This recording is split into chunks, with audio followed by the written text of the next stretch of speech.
Hey, Krabby Dog Tricks. Well, I'd like to make a response, not necessarily in disagreement, but more of saying that what they're doing, the fact that they know that this will bankrupt insurance companies. They know that forcing insurance companies to take on people with pre-existing conditions and to take on anyone for any reason, and they're going to say, oh, you can't charge that exorbitant price for those insurance.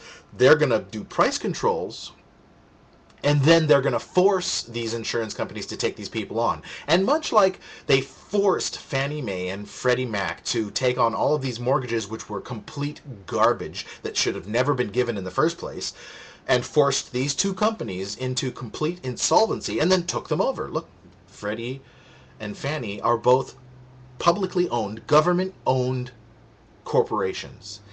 And nobody doubts anymore that the government completely 100% controls these organizations and really owns these organizations. And the same thing's going to happen with the insurance. The insurance companies are going to be eventually owned. They're going to be the too big to fails of the next big bailout. And the reason why they are going to be bailed out and basically bought and owned by the government, this is the public option. You know, they gave up really too easily. If you watched the arguments, if you heard anything from their side about the public option, it was really just kind of a little bit of a show. You know, they put up an argument, but they all still voted for it, even though the public option on paper is not there. And the reason why it's not there on paper, it's not written, here's the public option, is because they know they can just as easily make a public option by taking over the too big to fail insurance companies. It is going to happen. It already happened with Fannie and Freddie. It already happened with a lot of the banks. It already happened with the automobile industry. And it is happening throughout this country right now, and it's going to continue to happen. They're going to continue to take over large sectors of the private industry, and they're never going to give these sectors back. Oh, they're going to make it seem, or they're going to try to tell people, oh, we gave it back. Oh, they're private again. But they won't be. They will be completely 100% controlled by the government. And the government will dictate everything. So really, if, you know, what is the definition of a private company, private industry?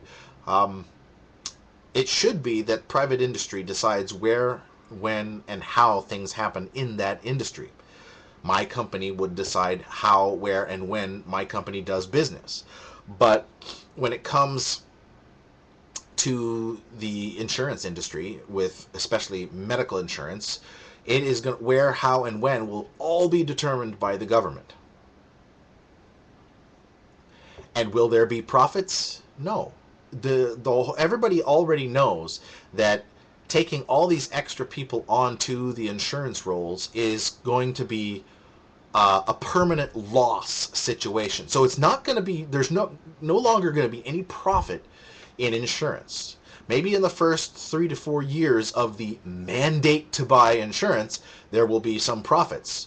But as soon as it kicks in that everybody will be on these rolls and being treated, it's no longer going to be the case. And the public option will be born out of the takeovers of the too big to fail. That's my 2 cents. If you disagree, leave a comment below or even a video response below and tell me why you disagree. But you got to give good reasons, because I have precedent on my side. I have precedent. The precedent that I have on my side shows that government has already taken over these huge integral industries because they were too big to fail. So prove me wrong. If you can prove that this is not going to happen, then somehow show that it's not going to happen. But I guarantee you, this is the public option. This is how it's going to happen. All right. This is Patriots Republic signing off.